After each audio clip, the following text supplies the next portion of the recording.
students.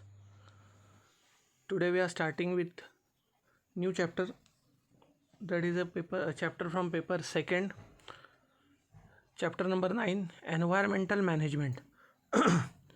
This is a most important chapter regarding to our sociality and our health, also our environment, and that all points come together in that chapter. Environmental management means how to behave when we are in society or when we are wandering in the environment. This is a most important chapter regarding this all points. The main points we are studying in that chapter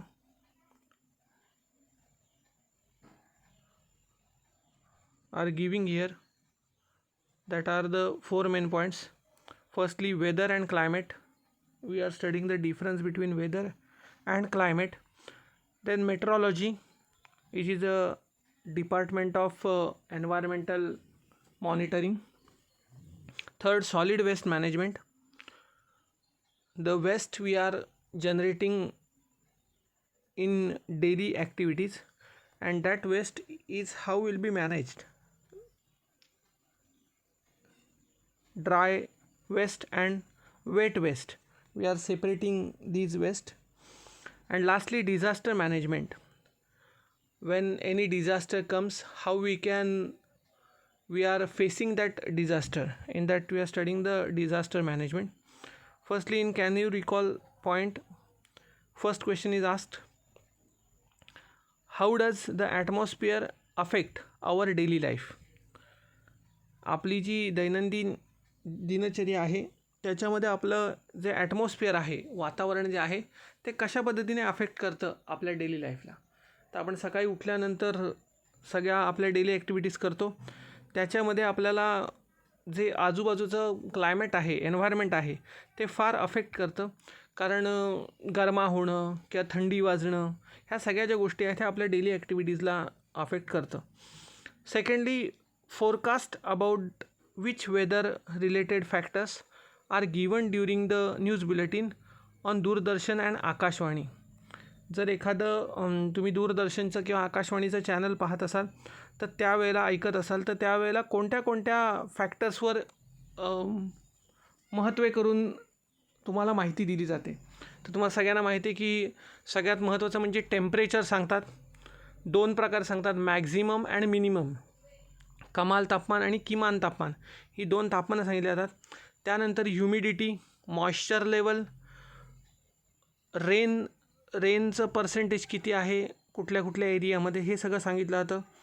humidity म्हणजे आर्द्रता किती आहे, त्याचं प्रमाण किती आहे ते सांगितलं जातं. वाऱ्याचा वेग, आता 2 दिवसापूर्वी तुम्हाला माहिती आहे की मोठ्या प्रमाणावर वादळ येणार असं आपल्याला सांगितलं गेलं होतं. 13 ते 17 या 4-5 दिवसांमध्ये वादळाचं शक्यता होती, पण ते आपल्याकडे न येता समुद्रामध्ये डायरेक्ट गेलं. तर अशा पद्धतीने ह्या सगळ्या ज्या वॉर्निंग्स आहेत ह्या तुम्हाला दूरदर्शन किंवा आकाशवाणीवरती वारंवार सांगितल्या जातात. तर आता आपण ॲक्च्युअल वेदर आणि क्लायमेट ह्या दोन पॉईंटमधला जो डिफरन्स आहे तो इथे स्टडी करणार आहोत. Atmospheric conditions at a specific time in a particular place are referred as weather. Weather म्हणजे एखाद्या विशिष्ट ठिकाणचं एखाद्या विशिष्ट वेळेला असलेलं ॲटमॉस्फेरिक कंडिशन, म्हणजे तिथल्या वातावरणाची परिस्थिती, याला वेदर असं म्हटलं जातं. Atmospheric condition depends upon a variety of factors. आता ह्या ज्या ॲटमॉस्फेरिक कंडिशन आहेत त्या वेगवेगळ्या फॅक्टर्सवर डिपेंड असतात. ते फॅक्टर्स कोणकोणते आहेत ते तुम्हाला इथे त्यांनी दिलेले आहेत. We frequently express our opinion about the weather by making statement like today is too cold, it is very hot today.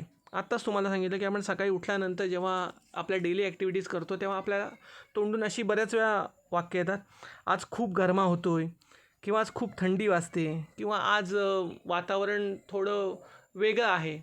तर हे वातावरणाच्या बद्दलची जी स्टेटमेंट्स आहेत ती आपण बऱ्याच वेळा करतो. Weather depends upon the prevailing condition of the air. तर सगळ्यात महत्त्वाचं म्हणजे या वेदरमध्ये आपल्या आजूबाजूला असलेलं जे वातावरण आहे, जी हवा आहे, ती हवा फार महत्त्वाचा रोल प्ले करते. The climate of a particular region is a average of daily readings of various weather related parameters recorded for several years. Hence, climate is a long-term predominant condition of atmosphere. Weather म्हणजे काय सांगितलं तुम्हाला, त्या वेळेचं त्या particular प्लेसचं atmospheric condition. पण जेव्हा आपण क्लायमेट म्हणतो तेव्हा क्लायमेट ही लाँग टर्म प्रोसेस आहे. 2 महिन्याचं, 3 महिन्याचं, 4 महिन्याचं. हे क्लायमेट ही मोठी टर्म आहे जी सेव्हरल इयर्स रेकॉर्ड करून नंतर क्लायमेट ठरवलं जातं. उदाहरणार्थ सांगतो तुम्हाला, आपल्याला दापोली आपली जी आहे त्या आपल्या दापोलीला मिनी महाबळेश्वर असं म्हटलं जातं. याचं कारण काय की वर्षोनवर्ष दापोलीचं जे क्लायमेट आहे, वर्षोनवर्ष सेव्हरल इयर्स दापोलीचं जे क्लायमेट आहे ते कूल असतं. म्हणजे ज्यावेळेला मे महिना असतो किंवा गरम्याचे दिवस असतात तेव्हासुद्धा जास्त गरमा होत नाही आणि थंडीच्या दिवसांमध्ये किंवा पावसाळ्याच्या दिवसांमध्ये अतिशय चांगलं हेल्दी वातावरण दापोलीमध्ये असतं. जसं आपण महाबळेश्वर, पाचगणी किंवा वाई या ठिकाणी पाहतो तशा पद्धतीचं क्लायमेट आपल्या इकडे सुद्धा थोड्याफार प्रमाणात आढळतं. आणि हे क्लायमेट आहे, वेदर हे दिवसाचं आहे, त्या वेळेचं आहे, त्या तासाचं आहे. पण क्लायमेट ही लाँग टर्म कंडिशन आहे जी वर्षोनवर्ष तशी राहते. उदाहरणार्थ आपण समुद्रकिनारीचं तापमान बघितलं, मुरुड, हरणय, आंजरला, केळशी, तर त्या ठिकाणचं तापमान हे ह्युमिड असतं. आता हे क्लायमेट हा शब्द का वापरला मी, कारण वर्षोनवर्ष ते कसं आहे, ते ह्युमिड क्लायमेट आहे. तिथे दमट असं वातावरण असतं. आपल्या इकडसारखं थंडी किंवा आपल्या इकडसारखं गारवा तिथे तेवढा पाहायला मिळत नाही. तर अशा पद्धतीने हे क्लायमेट आणि वेदर तुम्हाला इथं एक्सप्लेन केलं आहे. त्यानंतर इथे तुम्हाला हा एक फ्लोचार्ट दिलेला आहे, त्याच्यामध्ये तुम्हाला weather and climate related factors कोणकोणते आहेत ते बघायचे आहेत. सगळ्यात पहिल्यांदा आपण इकडून सुरुवात करूया. टेम्परेचर, मगाशीच सांगितलं तापमान फार महत्त्वाचं आहे. ॲटमॉस्फिरिक प्रेशर, ॲटमॉस्फिअर किती डेन्स आहे त्याच्यावरती त्याचं प्रेशर किंवा किती रेअर आहे त्याच्यावरती प्रेशर ठरतं. सनलाईट, आता जर तुम्ही क्लायमेट बघितलं तर सूर्यप्रकाश आहे पण सूर्याची उष्णता नाही आहे, त्या सनलाईटचं किती व्हिजिबिलिटी आहे त्यावर क्लायमेट ठरतं. त्यानंतर क्लाउड्स, ढग. आता हे ढग आणि सनलाईट हे एकमेकांशी कोरिलेट आहेत. जर भरपूर मोठ्या प्रमाणावर ढग असतील तर सनलाईट तुमच्यापर्यंत प्रॉपर पोहोचत नाही आणि काळोखी वातावरण राहतं. ढग जर कमी असतील तर मात्र स्वच्छ प्रकाश आपल्याला पाहायला मिळतं. ह्युमिडिटी म्हणजे आर्द्रता, हवेमधलं पाण्याच्या वाफेचं प्रमाण, हे ह्युमिडिटी या फॅक्टरमध्ये मोजलं जातं. त्यानंतर रेनफॉल, पाऊस किती प्रमाणावरती आहे यावरती सुद्धा पावसाचं प्रमाण जे आहे ते पावसाच्या याच्यावरती सुद्धा क्लायमेट ठरवलं जातं, रेनी सीझन. आणि व्हिजिबिलिटी हा अतिशय महत्त्वाचा फॅक्टर आहे. तुम्ही जर आता थोड्या कालावधीनंतर जर तुम्ही महाबळेश्वर वगैरे ह्या मार्गे जर इकडे गेलात, घाटामार्गे, पोलादपूर मार्गे जो घाट आहे त्या मार्गे जर तुम्ही गेलात महाबळेश्वरला, तर प्रचंड धुकं तुम्हाला तिथे पाहायला मिळतं आणि व्हिजिबिलिटी अतिशय कमी असते. गाडीचे लाईट दिवसासुद्धा तुम्ही जरी चालू ठेवलेत तरी तुम्हाला रस्ता तेवढा प्रॉपरली व्हिजिबल होत नाही. त्या सगळ्या गोष्टी ज्या आहेत त्या क्लायमेटला आणि वेदरला अतिशय मोठ्या प्रमाणावर अफेक्ट करणारे फॅक्टर्स म्हणून ओळखल्या जातात. त्यानंतर नेक्स्ट फॅक्टर आहे चेंज इन वेदर. आता वेदर कसं होतं, क्षणाक्षणाला, मिनटाला, तासाला बदलतं. आत्ता पाऊस पडतो आहे तर लगेच थोड्या वेळाने ऊन पडतं, थोड्या वेळानं परत ऊन झालं की थोड्या वेळानं परत ढग येतात, परत पाऊस पडतो. तर हे वेदर जे आहे ते कशा पद्धतीने चेंज होतं ते आपण बघूया. Climate does not change continuously. Climate ही मोठी कंडिशन आहे त्यामुळे ती कंटिन्युअसली चेंज होत नाही. Climate is that which remains constant in region for long duration. आत्ताच तुम्हाला सांगितलं की दापोलीचं क्लायमेट हे अतिशय उत्तम आहे. आता इंग्रजांनी सुद्धा जो कॅम्प दापोली, त्यांचा जो सगळ्यात महत्त्वाचा इकडचा कोकण रिजनमधला जो कॅम्प आहे तो दापोलीमध्येच का घेतला, तर दापोलीचं जे क्लायमेट आहे ते अतिशय चांगलं आहे, सुटेबल आहे आणि त्यामुळे त्यांनी कॅम्प दापोली जी आहे त्यासाठी हे ठिकाण जे आहे दापोली हे निवडलेलं, स्वतःचा कॅम्प मांडण्यासाठी निवडलेलं होतं. तर अशा पद्धतीने हे जे क्लायमेट आहे ते कॉन्स्टंट असतं फार वर्षांसाठी.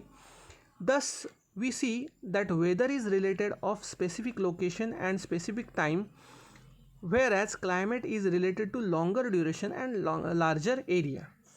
लार्जर एरिया म्हणजे कित्येक किलोमीटरचा एरिया, म्हणजे आपण म्हटलं अख्खा दापोली तालुका, याचं क्लायमेट खूप चांगलं आहे.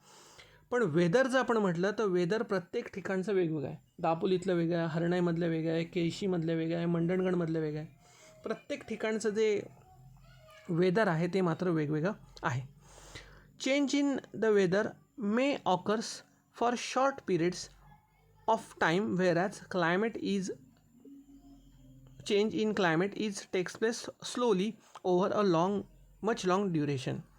वेदर जे आहे ते अतिशय झटकन, अतिशय पटकन असं जे बदलू शकतं. क्लायमेट मात्र तसं बदलत नाही, ते अतिशय शांतपणे बदलत असतं आणि त्यासाठी फार मोठा कालावधी लागतो. Climate plays an important role in our day to day life. Climate कसं आहे ह्याचा परिणाम आपल्या डे टू डे लाईफवरती होतो. It influence our basic need like food, clothing and shelter. फार महत्त्वाची गोष्ट आहे ही. आणि या क्लायमेटचा परिणाम जो आहे तो या आपल्या अन्नपदार्थांवरती, आपल्या कपडे परिधान करण्यावरती आणि आपल्या घरांच्या रचनेवरती फार मोठ्या प्रमाणात होतो. आता तुम्ही पाचगणी किंवा वाई किंवा महाबळेश्वर या ठिकाणी जर पाहिलं तर त्यांचा जो शाळेचा युनिफॉर्म आहे, त्या शाळेच्या युनिफॉर्ममध्येच स्वेटर इन्क्लूड आहे. कारण तिकडे प्रचंड थंडी ही वर्षभर असते. मे महिन्यामध्ये सुद्धा तिकडे थंड वातावरण असतं, आपल्यासारखा गरमात इतका होत नाही. याचं कारण की तिथलं क्लायमेट जे आहे ते कोल्ड क्लायमेट आहे. समुद्रसपाटीपासून जास्त उंचीवर असल्यामुळे महाबळेश्वर हे ठिकाण, तिथे क्लायमेट हे जे आहे ते थंड क्लायमेट आहे. त्यामुळे तिथल्या लोकांचं अन्न, तिथल्या लोकांचं कपडे परिधान करण्याची पद्धत आणि त्यांचं जे शेल्टर म्हणजे घरं आहेत ती त्या पद्धतीची बांधलेली आहेत. आता आपल्या इकडे तुम्हाला भरपूर कौलारू घरं दिसतात, कारण आपल्याकडे प्रचंड मोठ्या प्रमाणावर पाऊस होतो आणि हा पाऊस सगळा निघून जाण्यासाठी तिरकी छपरं असलेली घरं जी आहेत ते आपल्याकडे पाहायला मिळतात. ओके, तर अशा पद्धतीने हे तुम्हाला क्लायमेट कशा गोष्टी अफेक्ट करतं ते सांगितलेलं आहे. Climate is especially important for agrarian country like India. Agrarian country India जशी आहे त्याच्यामध्ये क्लायमेट जे आहे ते फार महत्त्वाचं ठरतं. Various climate factors like direction and speed of wind, temperature, atmospheric pressure etcetera are considered during construction of runways, seaports, huge bridges and skyscrapers. आता या सगळ्या गोष्टी ज्या आहेत क्लायमेटशी रिलेटेड, मग त्या विंड स्पीड आहे, डायरेक्शन आहे, त्यानंतर टेम्परेचर आहे, ॲटमॉस्फेरिक प्रेशर आहे, या सगळ्या गोष्टींचा विचार करायला लागतो जेव्हा तुम्ही मोठी कन्स्ट्रक्शन्स करता. रनवेज बांधता, तर कसले रनवेज, तर विमानाचे रनवेज. एअरपोर्ट जे आहेत त्या एअरपोर्टचं लोकेशन ठरवण्यासाठी या सगळ्या गोष्टी फार महत्त्वाच्याच असतात. सी पोर्ट्स, जे आपल्या इकडे बघा तुम्हाला दाभोळ बंदर आहे, त्यानंतर हर्णई बंदर आहे, तर ही बंदरं बांधण्यासाठी सुद्धा तुम्हाला तिथल्या सगळ्या क्लायमॅटिक कंडिशनचा विचार करायला लागतो. ह्यूज ब्रिजेस, मोठमोठे जर पूल बांधायचे असतील तर त्या पुलासाठी कशा पद्धतीचं क्लायमेट आहे हे महत्त्वाचं असतं. आणि स्काय क्रिपर्स म्हणजे तसेच उड्डाण पूल ज्याला आपण म्हणतो, ते बांधताना या सगळ्या गोष्टी विचारात घ्याव्या लागतात. या सगळ्यांचा विचार करूनच आपण या कन्स्ट्रक्शनचा विचार करू शकतो. त्यानंतर नेक्स्ट वन आलेलं use your brain power. Which factors are affected favourably and unfavourably by climate. कोणकोणते फॅक्टर्स आहेत जे फेवरेबली आणि अनफेवरेबली अफेक्ट करतात क्लायमेटला. what must we do to minimize this effect. आता हा इफेक्ट जर तुम्हाला कमी करायचा असेल, मिनिमाइज करायचा असेल, तर तुम्ही काय करू शकता. उदाहरणार्थ भरपूर थंडी वाजत असेल तर आपण काय करू शकतो, तर आपण स्वेटर घालू शकतो. भरपूर पाऊस असेल तर आपण काय करू शकतो, तर आपण रेनकोट परिधान करतो. भरपूर ऊन असेल, उकाडा असेल तर आपण काय करतो, तर लाईट कलरचे क्लोथ्स जे आहेत ते परिधान करतो. म्हणजे प्रत्येक गोष्ट जी आहे फेवरेबल किंवा अनफेवरेबल यानुसार आपण त्या सगळ्या गोष्टी ज्या आहेत त्या रिलेट करतो. थिंक अँड डिस्कस असा एक पॉईंट तुम्हाला दिला आहे. Human progress is related to the conductive climate and geography. Human beings have design a time schedule for their lives based upon centuries of climatic experiences. And third, scientists find it is necessary to study climate in view of its effect and agriculture production. ह्या सगळ्या गोष्टींचा विचार करायला लागतो जेव्हा तुम्ही शेती करता. शेती करताना सुद्धा या क्लायमॅटिक कंडिशनचा विचार फार महत्त्वाचा आहे. अ स्पेशल डे तुम्हाला सांगितलेला आहे. 23 March is observed as a World Meteorological Day. जागतिक हवामान दिन असंही त्याला तुम्ही म्हणू शकता. वातावरण ज्याचा विचार त्याच्यामध्ये केला जातो, ज्याच्यामध्ये अभ्यास केला जातो, त्याचा दिवस तो साजरा केला जातो. Collect information about meteorology and prepare chart to create awareness about it. Meteorology म्हणजे ह्या हवामानाचा अभ्यास करणारी एक शाखा. तर त्याचा तुम्ही अभ्यास करा, त्याची माहिती मिळवा आणि त्याच्यावरती एखादा चार्ट अवेअरनेससाठी तुम्ही बनवू शकता. आता इथे तुम्हाला importance of weather in living world असा एक पॉईंट दिला आहे बघा. वेदर म्हणजे दिवसागणिक बदलणारं, क्षणाला तासाला बदलणारं जे वेदर आहे ते लिव्हिंग वर्ल्डवरती कशा पद्धतीने अफेक्ट करतं. First, daily weather as a also long term climatic condition influence human lifestyle directly और indirectly. Land, water bodies, plant and animals collectively form the natural environment of earth. This environment is responsible for development of organism. म्हणजे एखाद्या ठिकाणच्या प्राण्यांची संख्या किंवा प्राण्यांचा रहिवास या सगळ्या गोष्टी ज्या आहेत त्या क्लायमेट आणि वेदर कंडिशन डिसाईड करतात. The climate in the particular region helps to determine the diet, clothing, housing. हे मागाशी तुम्हाला सांगितलं तेच. ह्या सगळ्या गोष्टी त्याच्यावरती अफेक्ट करतात. For example the characteristic lifestyle in Kashmiri and Rajasthani people. Kashmiri लोक जर तुम्ही बघितलेत तर ते कायम घोंगडी किंवा स्वेटर मोठे अशा पद्धतीचं त्यांचं लाईफस्टाईल असते, त्यांचे कपडे असतात. आणि राजस्थानी बरोबर उलट, अतिशय स्वच्छ पांढरे कपडे, पांढरा फेटा अशा पद्धतीने त्यांचं वेअरिंग असतं. तर हे त्या क्लायमॅटिक कंडिशनवर डिपेंड आहे. त्यानंतर salinity of marine water, formation of oceanic current, water cycle etcetera, all related with the various weather and climatic factors. पाण्याची क्षार किती आहेत, क्षाराचं प्रमाण किती आहे, ओशनिटिक करंट म्हणजे समुद्र प्रवाह कसा आहे, वॉटर सायकल कशा पद्धतीने कॅरिड आउट होणार आहे, ह्या सगळ्या गोष्टी या क्लायमॅटिक फॅक्टरवर डिपेंड आहेत. Fourth, various climatic factors bring about the weathering of rocks in the earth crust. दगडाची झीज, माती जी बनते, झीज होते दगडांची, ह्या सगळ्या दगडांची झीज होण्यामागे क्लायमॅटिक कंडिशन ही फार महत्त्वाचा रोल प्ले करते. Fifth, climate plays an important role in the formation of and enrichment of soil. मातीमध्ये ह्युमस किंवा मातीमध्ये जे ऑर्गॅनिक कंपाऊंडचं प्रमाण आहे हे सगळं क्लायमॅटिक फॅक्टरवरती ठरतं. Sixth, microbes in the soil plays an important role in the formation of the organic material. This process depends upon various climatic factors. सांगितलं तुम्हाला आता ह्युमस जो पालापाचोळा जमिनीवरती पडलेला आहे, मातीमध्ये पडलेला आहे, त्या पालापाचोळ्याला कुजवून त्यापासून ती सॉईल फर्टाईल बनवण्याचं काम मायक्रो ऑर्गॅनिझम्स करतात.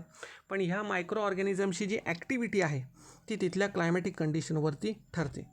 Thus it is very clear that the study of metrology is important, very important from a point of view of human life. तर माणसाला जर या सगळ्या गोष्टींमध्ये प्रगती करायची असेल, ह्या सगळ्या गोष्टींचा जर व्यवस्थित अभ्यास करायचा असेल तर मेट्रोलॉजी म्हणजे या वातावरणाचा, क्लायमॅट आणि वेदरचा अभ्यास करणं हे अतिशय महत्त्वाचं आहे. तरच तो या सगळ्या गोष्टी अतिशय चांगल्या पद्धतीने करू शकतो. तर इथे आपण थांबूया. नंतरचा जो पॉईंट आहे तो आपण पुढच्या पिरियडला पाहू. मेट्रोलॉजी हे म्हणजे काय नक्की आपल्याला ते पुढच्या पिरियडला पाहायचं आहे. थँक्यू.